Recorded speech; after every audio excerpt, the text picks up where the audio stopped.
En DEF TV, Vladimir Putin, el hombre fuerte de Rusia, el hombre de hierro, el nuevo zar del renacer del Imperio Ruso. Hoy, en DEF TV, Vladimir Putin. Y este es el hombre, ¿eh? Cuántas contradicciones hay respecto a él. Un hombre fuerte, un hombre que tiene una imagen que a veces quizás es un poco chocante, un hombre de un carácter duro, un hombre que muchos dicen que la Rusia necesita, el hombre que lo siguen, tremendamente criticado, democrático, algunos dicen que no. Definitivamente el hombre que le está dando un orden a Rusia y que parece que los rusos valoran mucho. Hoy en DEF TV vamos a analizar varios aspectos, desde su vida, sus políticas, su construcción de poder. Y para analizarlo vamos a estar con Patricia Lee, que es corresponsal de varios diarios en Rusia, vivió más de 8 años durante los 90, y con ella vamos a compartir y que nos contarnos quién es este hombre. Pero para comenzar, el siguiente informe.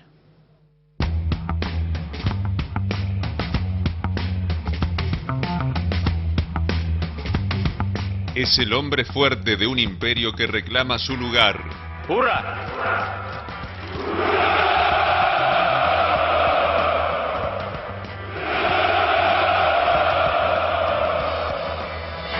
Tiene una de las imágenes positivas más altas entre los mandatarios del mundo.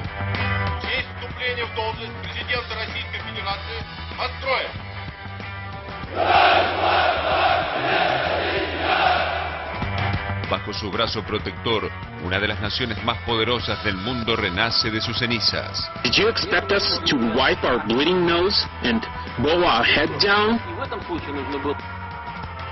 Su estilo rudo y enigmático es el centro de las críticas internacionales. What really surprises me is how powerful is the propaganda machine of the so-called West. This is just amazing. This is unbelievable. Vladimir Putin, el hombre fuerte de Rusia.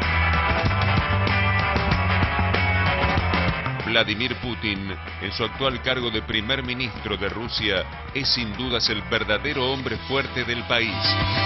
Luego de la caída del muro de Berlín y la disolución de la Unión Soviética, fue la persona que supo recuperar para la sociedad rusa el profundo orgullo nacionalista.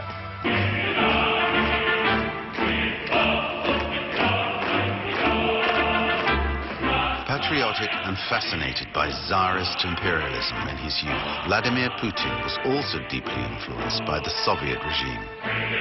The country that has elected him is thirsty for a new hero who will revive national strength and pride. Even the memories of Stalin's purges seem obliterated by disillusion with the present. The Russian people are nostalgic for past glory. El quiebre social y económico dejado por Boris Yeltsin dejó un país en bancarrota, debilitado ante las otras potencias que abrazaban con éxito el capitalismo. La llegada de Putin al poder significó para los rusos el gran símbolo del orgullo recuperado. Su figura representó el ícono de la virilidad y la firmeza, del orden y la austeridad frente al caos de los 90. Ich werde die Abgeordneten bitten, für die Musik von Alexandrov zu stimmen. Die Hymne der Sowjetunion.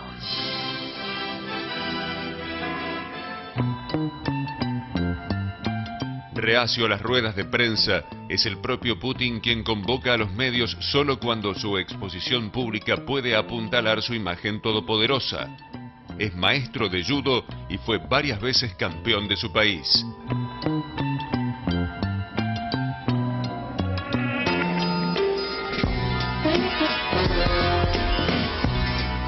Suele mostrar su estilo de nado mariposa en los ríos helados de Rusia y gusta de andar a caballo con el torso desnudo. Padre de 2 hijas, María y Katerina, está casado con Lyudmila Putina. Domina a la perfección el alemán, habla inglés y se recibió de abogado en la Universidad Estatal. Pero como buen integrante de los servicios de inteligencia de su país, es poco más lo que se sabe sobre los años anteriores y su vida privada.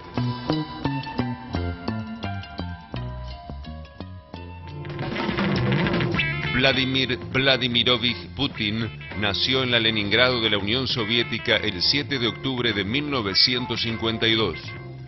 Es el hijo único de un inválido de guerra que fue condecorado por su actuación en la defensa de la ciudad contra el ejército alemán durante la Segunda Guerra Mundial.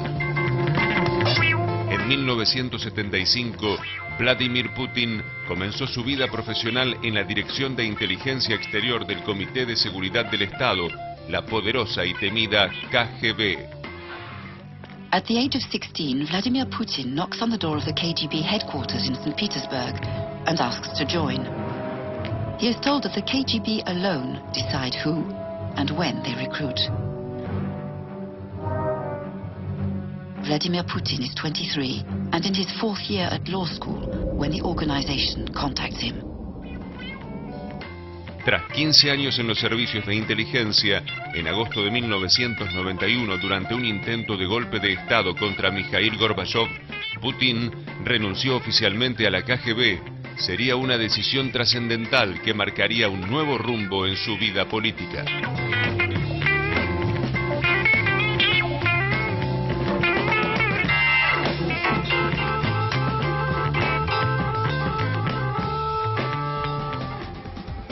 Bueno, y estamos con Patricia Lee, justamente. ¿Qué tal, Patricia? ¿Cómo estás? ¿Qué tal? Bienvenida. Gracias. 8 años viviste en Rusia, ¿no? Sí, 8 años, hasta el año 2000. Hasta el año 2000, Sí. o sea, pasaste los terribles 90, digamos, Sí. fue la caída. Exactamente. ¿Qué Rusia había en ese contexto que fue la que permitió el surgimiento de Vladimir Putin? Bueno, en primer lugar, acababa de desaparecer el imperio soviético con la caída del muro de Berlín en 1989, cuando Putin precisamente estaba trabajando en Dresde, en los servicios de la KGB, y tuvo que recoger sus papeles apresuradamente y volver a su ciudad natal, que en ese momento seguía siendo Leningrado.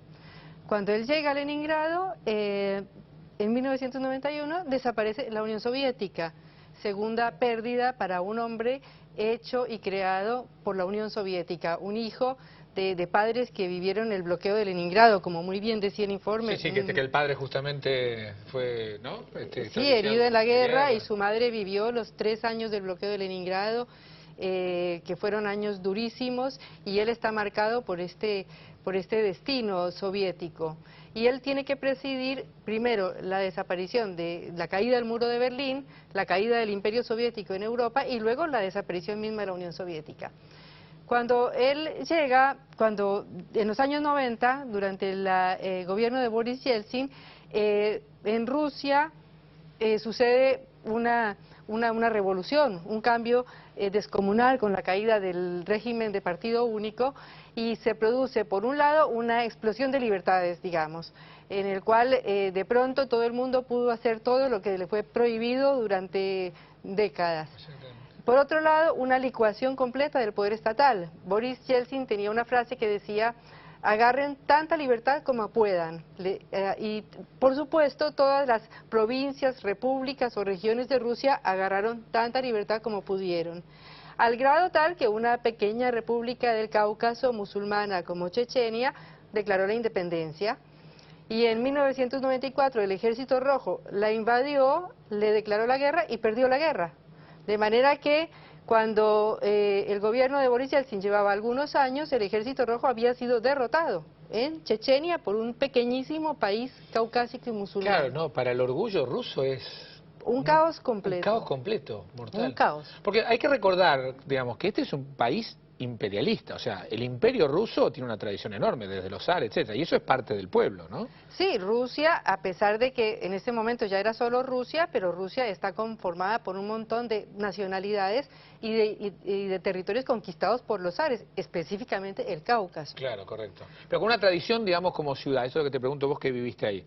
En realidad muy vertical en ese sentido, ¿no? También muy queriendo tener hombres fuertes, valorando mucho el orden. En este caos tremendo de los años 90, en que se produjo además una catástrofe económica en el nivel de vida de la población muy grande, y en el que se produjo una catástrofe desde el punto de vista también de la privatización de toda la propiedad estatal, en la cual el gobierno también dijo algo así como que se reparta toda la propiedad estatal a todos los ciudadanos del país, y luego de eso, esa propiedad fue recogida por un pequeño grupo de oligarcas, ¿no? Los 18 o 20 hombres más ricos de Rusia.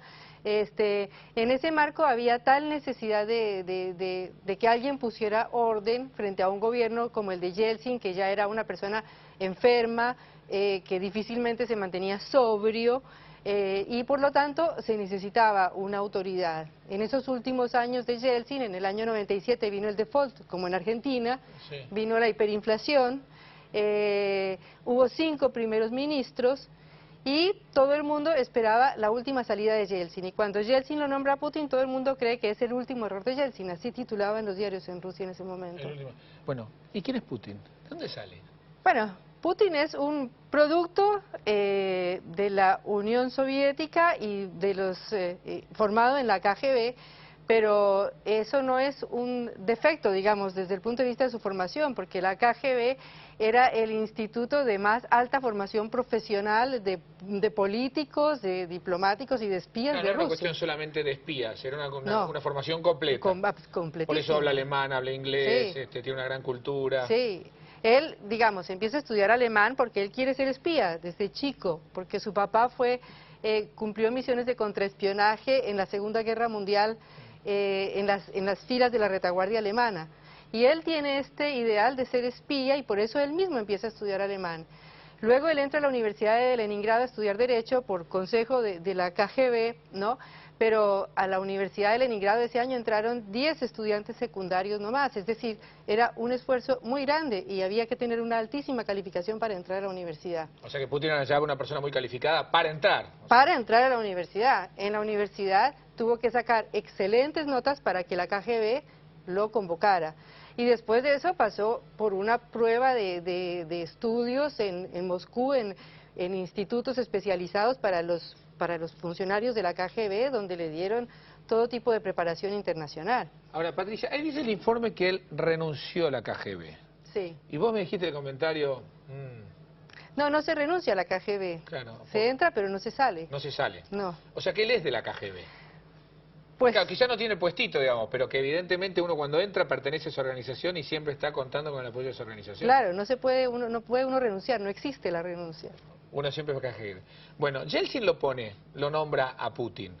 ¿De dónde venía Putin, la relación con Yeltsin y Putin? ¿Vos te acordás? Bueno, Putin cuando desaparece la Unión Soviética y cuando cae el muro de Berlín, vuelve a San Petersburgo y empieza a ser un chofer, porque no tiene oficio. De una política muy conocida, y luego se vincula a la universidad y por la universidad se convierte en el segundo del alcalde de San Petersburgo, que se llama Anatoly Sobchak, que era un liberal de la época de Yeltsin.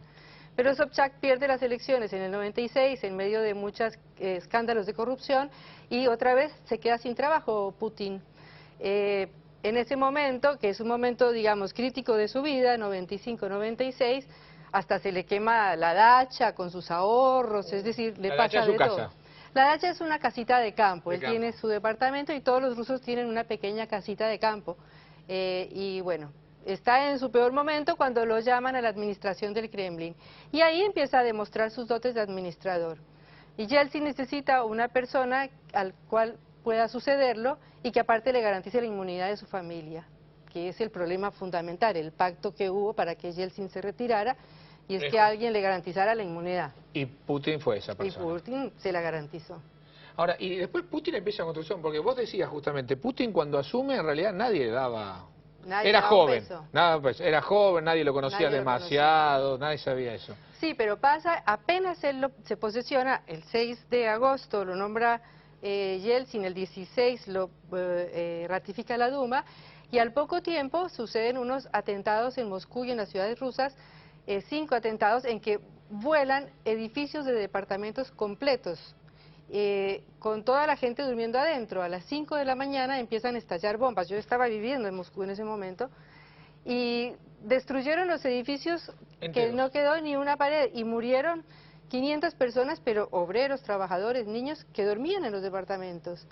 Esto provocó una situación de angustia colectiva en Rusia terrible, y Putin aprovechó esta situación para iniciar la Segunda Guerra de Chechenia y para blanquear Chechenia y borrar Grozny, la capital, digamos, Sí, que fue cuando liquidar dijo, Grozny. exactamente. Y esto, en esta ofensiva de Yeltsin, que fue, digamos, desde los atentados hasta marzo, cuando es la elección presidencial, hace que gane las elecciones en la primera vuelta con un 53% de los votos. ¿Vos crees que hay Putin para rato en Rusia? Bueno, eso es algo Pues ya son 10 años. de adivinos. Sí, ya lo sé, pero ¿cuál es tu sensación?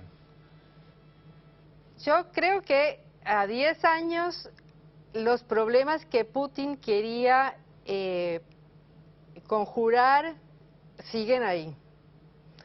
Por ejemplo, Rusia, a pesar de la bonanza de 10 años que ha tenido, petrolera, económica, ahora está en una caída económica de las más grandes Fuerte, sí. de todo el mundo. En este semestre ha caído el 10%, es decir, mientras que China sigue creciendo a tasas del 7 y del 8, y India también. Rusia, que es parte del famoso BRIC, pareciera El que más habría afectado es Rusia. El más afectado es Rusia. Definitivamente. Habría que decir BIC, porque el BRIC ya la R se está cayendo. Y Putin no ha logrado consolidar, digamos, ni el dominio en el Cáucaso, en donde Chechenia sigue siendo algo más, aunque está bajo dominio ruso, sigue siendo más o menos un lío muy grande, un problema muy grande, y se está peleando cada vez más con todos sus vecinos, como con Georgia, con Bielorrusia, que era su aliado, su hermano, su país hermano, un conflicto con Ucrania en estos días, ayer y hoy, entre los dos presidentes, entre Medvedev y Ucrania, tremendo, y una decadencia de su población, que se reduce cada vez más, una decadencia de su ejército. Entonces hay que ver cómo termina la historia, pero va a tener que bracear, así como estaba en los ríos de Siberia, muy fuerte. Muy fuerte. Patricia Lee, muchas gracias por estar con nosotros. Bueno, y enseguida continuamos en DEF-TV viendo, bueno, cómo llegó al poder, cuáles son las políticas que está haciendo, y eso lo vamos a analizar juntos con Fabián Calle. Enseguida volvemos.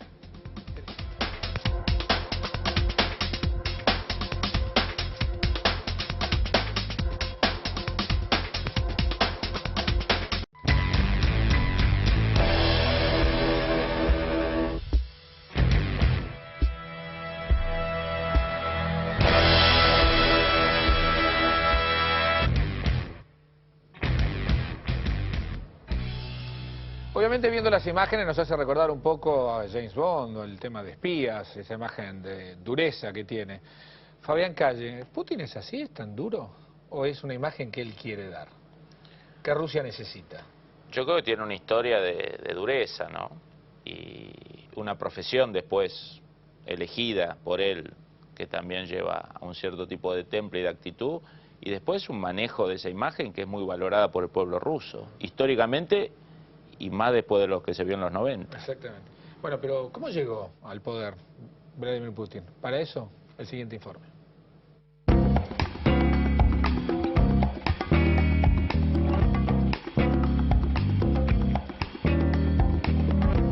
La construcción de poder de Vladimir Putin estuvo centrada en las relaciones erigidas en sus años como agente de inteligencia y en sus funciones en el gobierno de Boris Yeltsin. Putin comprendió rápidamente el papel de los medios de comunicación en el entramado del poder político. En 1995 dirigió la campaña electoral del partido regional Nuestra Casa Rusia y estuvo a cargo de la campaña para la reelección de su mentor, Sobchak, a la alcaldía de San Petersburgo. ГБшник для нас это было серое, убогое, тупое существо, которое... Ich hatte ich uninteressant. Ich war also überrascht, dass dieser Mann keine Dummbacke war. Überhaupt nicht primitiv. Putin hat eine gewisse Leichtigkeit und ist ein anregender Gesprächspartner. Vorübergehend wirkt er so, als hätte er die gleichen Meinungen und den gleichen Hintergrund wie der Gesprächspartner. Man versteht nicht sofort, was abläuft. Er imitiert deine Ausdrücke, deine Gesten. Er passt seine Körperhaltung an. Also die klassischen Techniken, mit denen man Agenten anwirbt.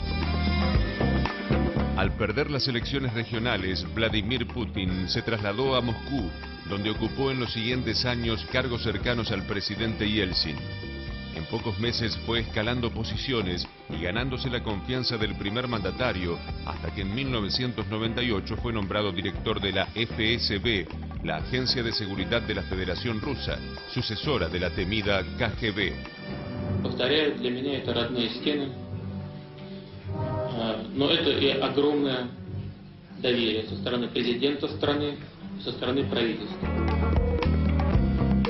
El 9 de agosto de 1999, Boris Yeltsin nombró a Putin primer ministro de la Federación Rusa y se convirtió en el tercer miembro consecutivo que, tras pertenecer a los servicios secretos, ocupaba el cargo.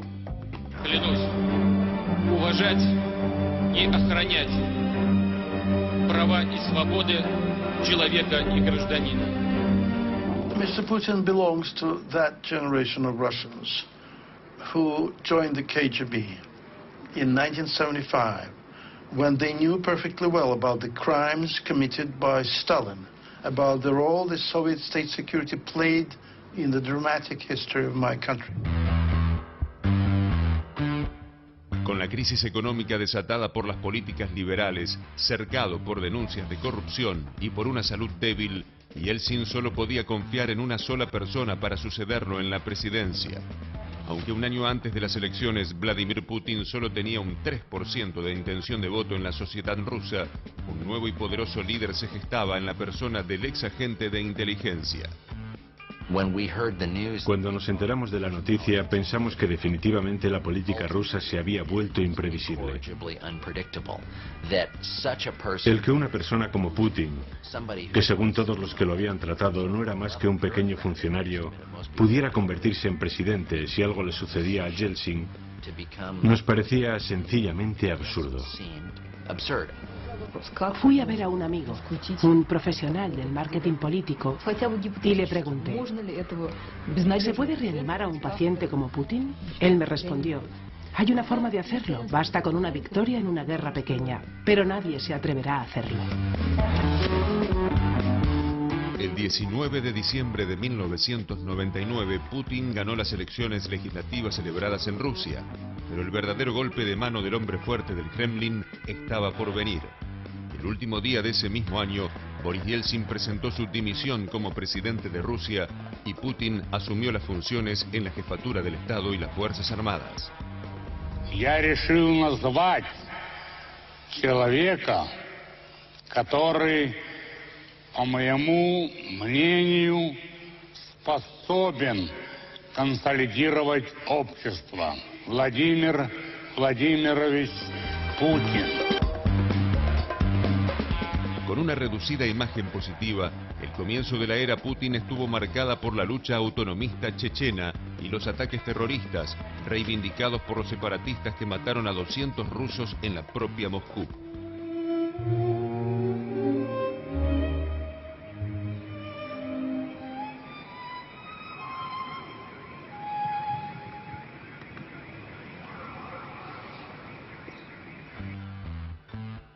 El pueblo atemorizado clamaba por represalias y encontró en su presidente a la persona justa para llevar adelante una política inflexible y de mano dura contra la rebelión. Трудно назвать этих людей людьми. Их даже зверями назвать нельзя. Если это звери, то бешеные. Преследовать террористов везде. В аэропорту. Значит, вы уж меня извините, в туалете поймаем и в сортире их замочим, в конце концов. Все, вопрос закрыт окончательно.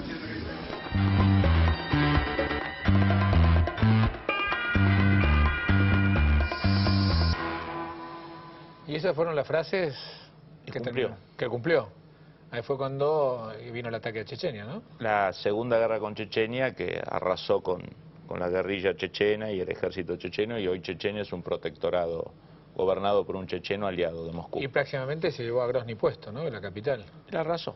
La arrasó directamente. Y eso fue lo que le terminó de construir la popularidad, ¿no? Que un poco decían ahí, ¿no? Fue esa pequeña guerra exitosa, que en realidad es una guerra pequeña hasta ahí, digamos, porque los chechenos son históricamente un pueblo que le costó a Stalin pisar.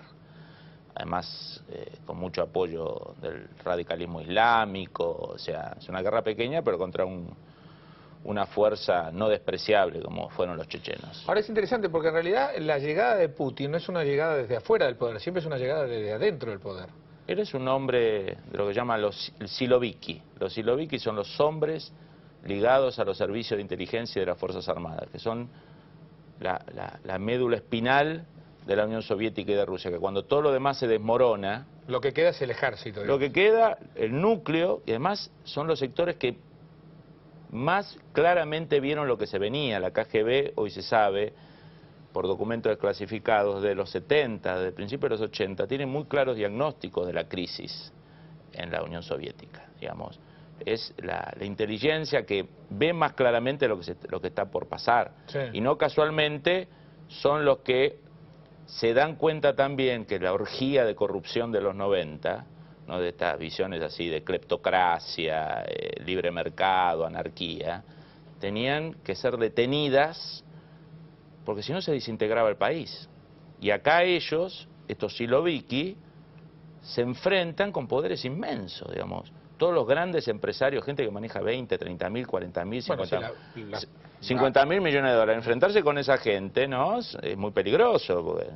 Y ellos lo hacen, les ofrecen, obviamente, muchos de ellos se fueron a Gran Bretaña, compraron equipo de fútbol. Abramovich y compañía. Por eso, le dijeron, bueno, váyanse, llévense todo lo robado, dejen algo y no lo queremos ver más. Otros no cumplieron, se quedaron adentro haciendo liga, haciendo campaña. Están en cana. Y están presos. Claro. O sea, Putin es, digamos, la vuelta de la, ¿cómo podríamos decir?, de la superestructura estatal o de la inteligencia estatal que volvió a tomar el poder y el control sobre Rusia. Son los sectores que se dan cuenta por necesidad propia y por patriotismo, porque acá hay una variable que muchas veces la Argentina se olvida, porque es una variable eso quería que es patriotismo. Vos ves que tu país se está destruyendo y se está desangrando. Digamos. Además de que vos trabajás para el Estado. Si un militar o un hombre de inteligencia pierde el Estado, ¿qué le queda? Pero además de todo hay una cuestión que es el patriotismo. Digamos. Y esa gente vuelve o se decide a chocar, digamos, con las estructuras partidarias de los 90. Pero dentro de las estructuras, no como un ataque externo, sino como dentro de las estructuras. Todo desde adentro. Digamos, acá se ve un Yeltsin momificado, ¿no?, que le abre la puerta a Yeltsin y le dice, bueno, este es tu despacho. O sea, es una transición. Es una transición, claro, no es una irrupción. No, él llega en el 98 a jefe de la FSB, que es como se llamó la KGB después de la caída de la Unión Soviética, y desde ese puesto, digamos, llega en 2 años, en menos de un año, menos de 2 años, O sea, que Putin lo que tiene, digamos, por llegar adentro, llega con el respeto también de todas las fuerzas armadas, digamos, no es una persona ajena a todo esto. Él llega con un discurso que es recuperar el Estado ruso. Y cuando uno recupera el Estado ruso, obviamente recupera una cuestión clave del Estado ruso, que es su poder militar y su poder de seguridad. Digamos, las estructuras de inteligencia, de seguridad y de Fuerzas Armadas ven en Putin a una persona de ellos. Y de hecho, él llenó el Estado ruso, digamos, de estos funcionarios. Él sacó hombres de las Fuerzas Armadas, de seguridad, de inteligencia, y los puso en lugares clave, gobernadores, alcaldes, diputados, ministros, secretarios, digamos, hizo un proceso donde les dio responsabilidad directa sobre el Estado. Sí. Ahora, muchos lo acusan, Estados Unidos lo acusa de no ser una persona democrática. Más allá de las cuestiones de que hay elecciones y las gana, dice que después de su comportamiento no es democrático. ¿Es tan así o es una visión occidental de una Rusia que no tiene las mismas, digamos, estructuras que la visión occidental norteamericana? No, es parte de los juegos de poder, de esmerilar al rival, digamos. A veces el tipo de Arabia Saudita tampoco es democrática y no interesa que no sea democrática. Claro. Digamos, el tipo de régimen preocupa cuando es enemigo te puede... Es lógico, Rusia hace lo mismo y todos los países esmerilan al rival o al enemigo pasándole ciertas facturas. Una, la más popular de los últimos 30 años, es no respetar los derechos humanos, no ser democrático. Pero es un doble estándar, digamos, ¿no? A ver, en el caso americano hay una linda frase de Solzhenitsyn. Solzhenitsyn, bueno, sabrán, el premio Nobel, un disidente histórico de la Unión Soviética, que cuando se pudo escapar de la Unión Soviética se fue a Occidente y no le gustó lo que vio, porque el tipo era un hombre muy tradicionalista ruso y se fue de Estados Unidos, digamos. No me gusta ni el comunismo ni me gusta el capitalismo, digo, un hombre muy particular. Yo soy ruso. Yo soy ruso, digamos, ruso histórico, onda Dostoyevsky, digamos, ¿no? Tolstoy. Y fue un hombre que apoyó mucho a Putin en los últimos años hasta que murió. Y un día hablando con Putin, Solzhenitsyn le dice, Putin le saca el tema de las críticas que recibía de Occidente y de las grandes potencias occidentales. Y Solzhenitsyn lo mira y le dice, a las grandes potencias no le gusta ver regresar grandes potencias, ¿no? Entonces, esta idea de que, bueno, muchas de las cosas que se le critica a Putin, puede haber gente, digamos, de buena voluntad, idealista, gente que no está ligada al pensamiento de poder, que vea estas así, estas fallas, pero el 90% de las críticas es esmerilar a una persona que con sus formas muy rusas, digamos, ha hecho regresar a Rusia a una posición expectante. Y que tiene ganas también de más, y que quiere ir por un poco más. Y que va a tener más, porque Rusia es un gran productor de petróleo, es un gran productor de gas, y vos lo sabés, todo indica que esa gran fuente de recursos va a volver a precios interesantes, claro, en el mediano plazo. Por lo tanto, esta crisis que nos decía Patricia, que es real, en gran medida está ligada por el derrumbe de una de las principales commodities que exportaba Rusia en todos estos años, y que creo que va a tener otra vez mucho valor, que es el petróleo, el gas, y además es uno de los pocos países que tiene una tecnología avanzada, por ejemplo, en tema espacial, industria militar, calidad, digamos. Bueno, sigue teniendo la parte nuclear. Buenas universidades, digo, ¿cuántos países tienen una élite como la que acaba de describir Patricia, ¿no? Un chico que de entre 10 entra a una universidad y después de ese 10 es seleccionado por la KGB. Digo, es un país con problemas. Es un país con una historia también de cultural, digo, estuvimos nombrando, digo, Dostoyevski, Tolstoy y todos los grandes músicos, los científicos, digo. No deja de tener vulnerabilidades, el problema demográfico está, el problema de la vulnerabilidad de depender mucho de los commodities está, el problema de... Las relaciones con sus vecinos siguen siendo complicadas, con Georgia, con Bielorrusia... El problema de sus vecinos en gran medida, en muchos casos, viene porque Rusia ha decidido recuperar influencia sobre territorios que habían, digamos, ganado autonomía, o que Estados Unidos... Digo, a ver, que Georgia sea aliado de Estados Unidos es como que, como que Belice fuera aliado de Rusia.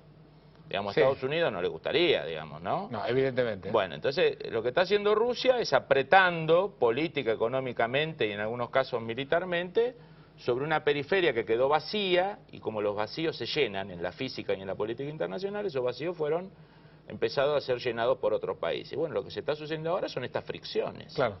Bueno, justamente parte de las políticas de Putin es lo que vamos a ver en el siguiente informe.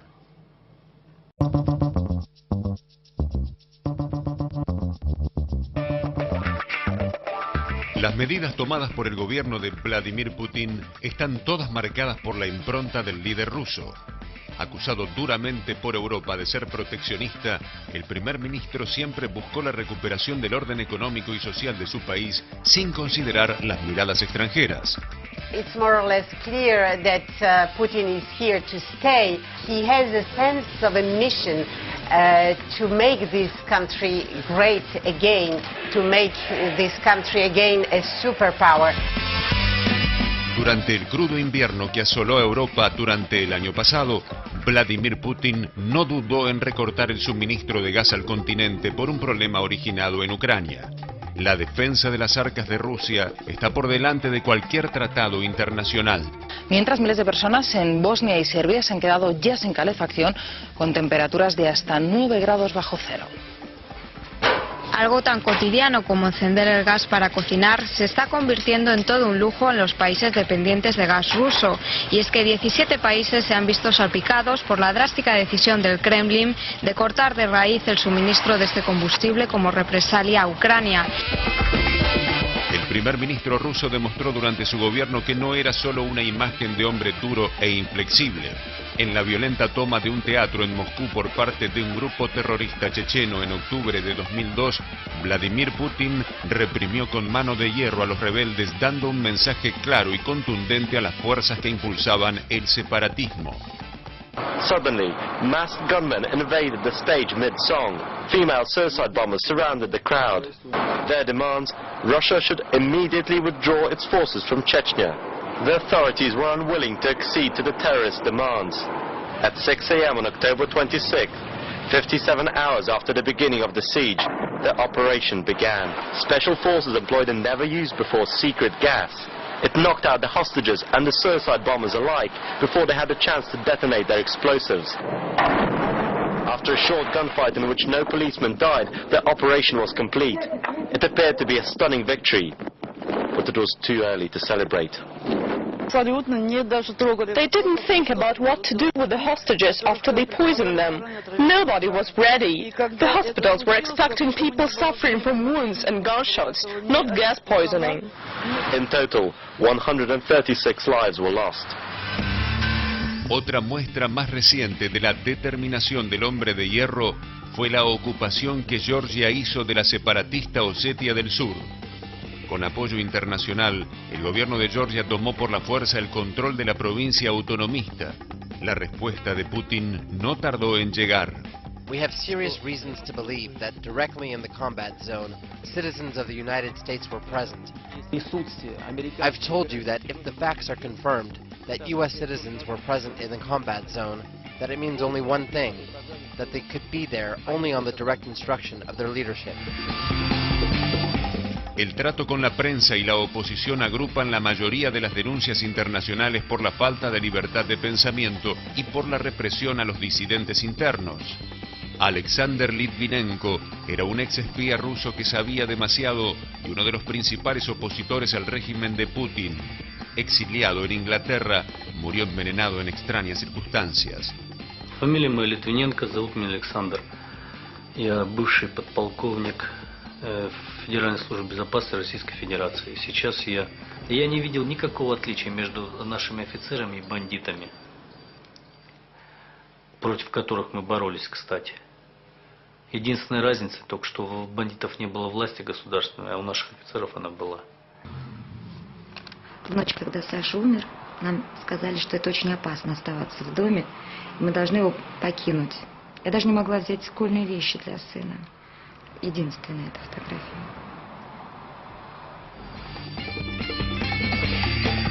Vladimir Putin no acepta medias tintas. Es el espejo en donde la sociedad rusa ve la imagen del orgullo nacionalista recuperado. Comanda los destinos de una de las potencias más importantes del planeta y el pueblo ruso se lo agradece. Después de 10 años en el poder, aún conserva un 62% de imagen positiva entre sus gobernados.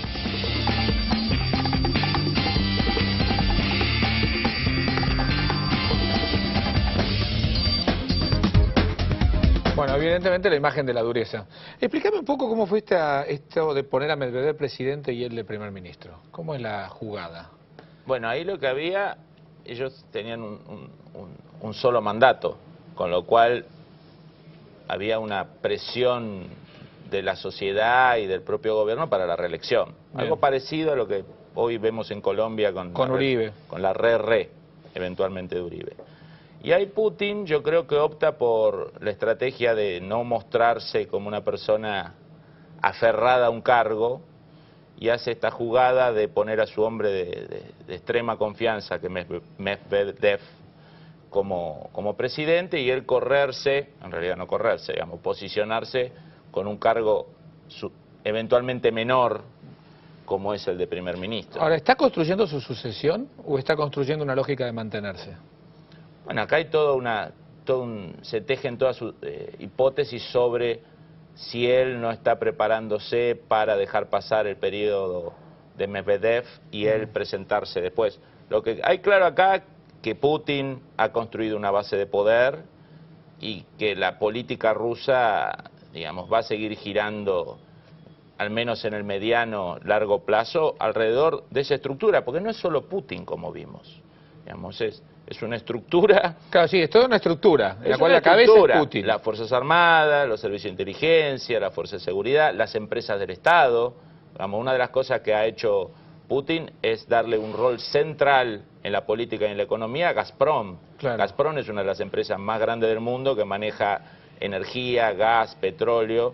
Digamos, y Gazprom ya es un actor geopolítico de por sí, digamos. Entonces, todo este complejo militar de inteligencia, de seguridad e industrial, digamos, que ha montado o que ha articulado Putin, bueno, a lo mejor en 10 años u 8 años no son ellos, digamos, claro.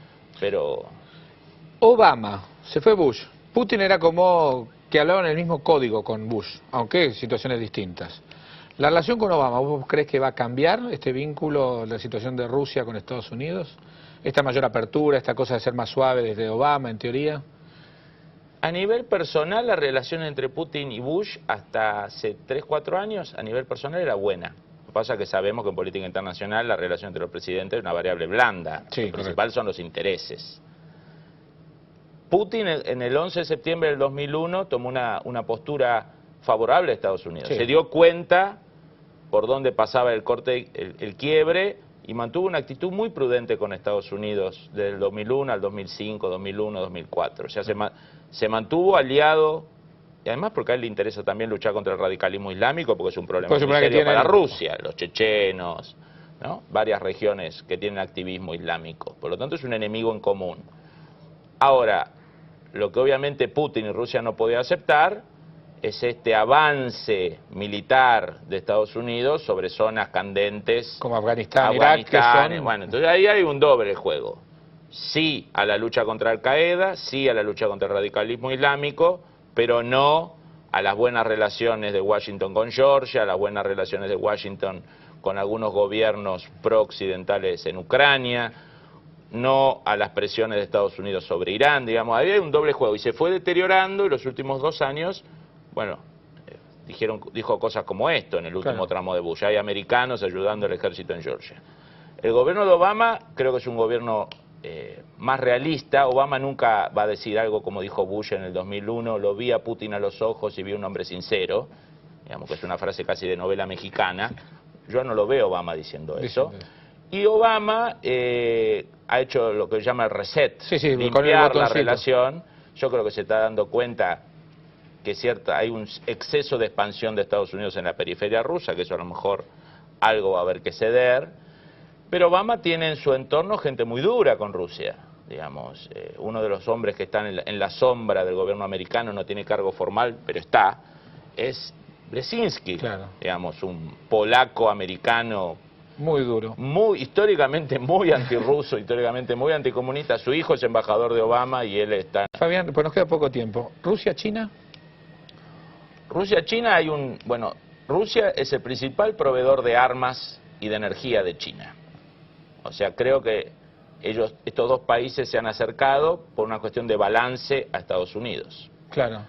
Lo que también es verdad que hay algunos elementos de tensión potencial, como es el tema demográfico. Las zonas rusas fronterizas a China se están despoblando y las zonas chinas fronterizas rusas se están superpoblando. Por lo tanto, ahí hay mediano y corto plazo, muy buena relación. A largo plazo, veremos qué es lo que veremos. Muchísimas gracias Fabián. Sería para seguir charlando muchísimo más. Una pequeña pausa y enseguida el cierre y las conclusiones en DEF TV.